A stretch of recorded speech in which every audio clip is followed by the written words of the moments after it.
বন্ধুরা এই যে কালকে তো আর আমরা ঠাকুরের কিছু দিতে পারি না, তার জন্য এই যে আজকে যে একটু পাটিসাপটার পিঠা বানাবো, আর এদিক দিয়ে একটু মালপা পিঠা বানাইছি,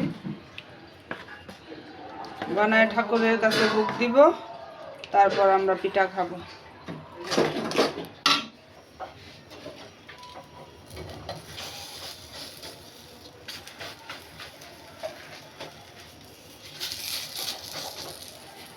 এই যে আমি কয়টা বানাইছি, আর এইভাবে সব কয়টা বানায় তোমাদেরকে দেখাচ্ছি।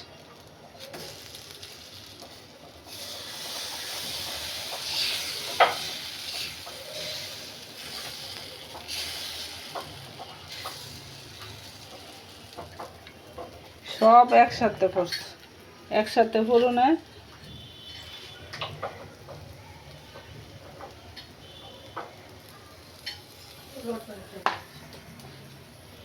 সরস্বতী পূজা, একাদশী, সংক্রান্ত সব একসাথে পড়ছে।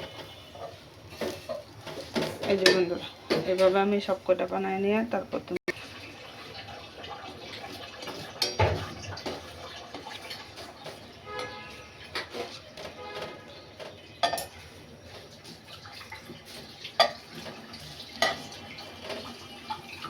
এই যে দেখো আমার পিঠা প্রায় বাজার শেষ।